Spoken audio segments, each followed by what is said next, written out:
I actually don't think anybody really cares what the critics say. And I think that's the truth. They only would care if it affected ticket sales. And so for about a week we cared very deeply, because they did hit our ticket sales. A few people read those reviews and believed it. But we were very fortunate in that we had a way round. We went on Parkinson, and people had an opportunity to see what the show was really like and see the passion of the singers, and then the tickets just went through the roof. And also we had the chance to go on at the Queen's Golden Jubilee, so that was another sort of kick, and we've never looked back.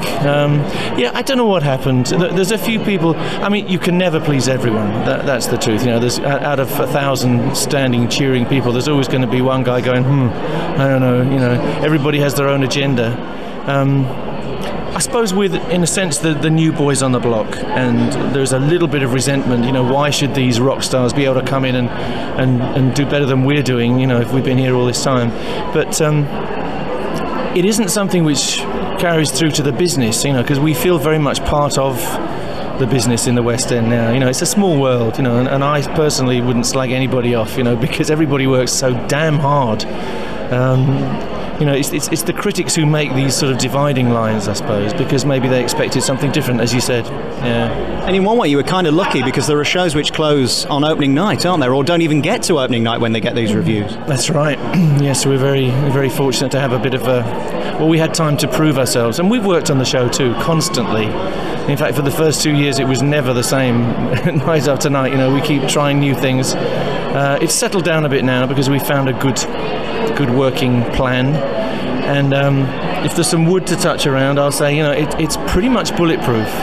And even with different cast members, different band members, the show has that certain shape which gets people, and it gets them excited, and they go out feeling happy, and that's all you could want, I guess.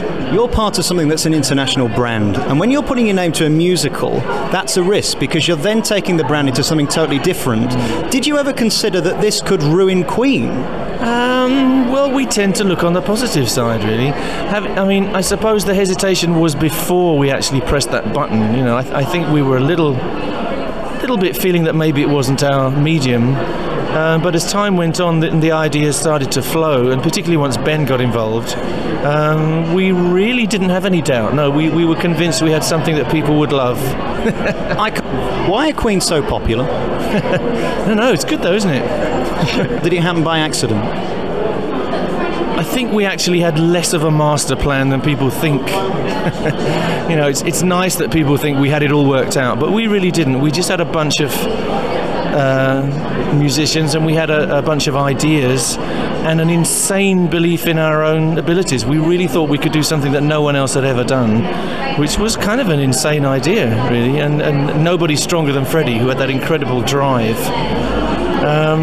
The songs are one of the biggest factors, I think, because all four of us wrote. There's a great strength, there's a great competition between us, so the catalogue of songs is very, very strong, and it's almost like if you put on a musical with We Are the Champions, We Will Rock You, and Bohemian Rhapsody at the end, and it didn't succeed, you'd be doing something very wrong.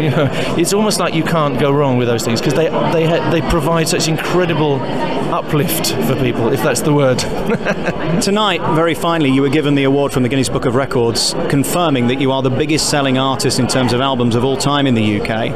Does it matter to you now? Do these awards mean anything now? Because you're so successful, can it get any better for you? I don't know. It's always nice to have one, though.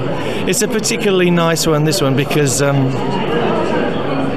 think, again, it's something I was never conscious of looking for, and I never thought it was possible. The Beatles are my gods, really, and it never occurred to me that we would sort of overtake them, as it were. I'm starting to feel very smug.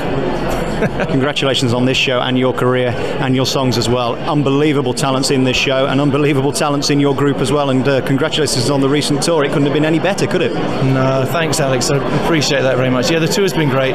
We're off to Aruba, America and Japan in the autumn, and after that I'll be back listening to Capital Radio. Thank you very much. And your favourite song is? That was my favourite song. You mean a Queen song? Well, I would have thought so. I mean, it must be so much in your heart, but is there a song that you love more than Bohemian Rhapsody? The big song for me was always Tracks of My Tears by Smokey Robinson, and it still has the same effect on me.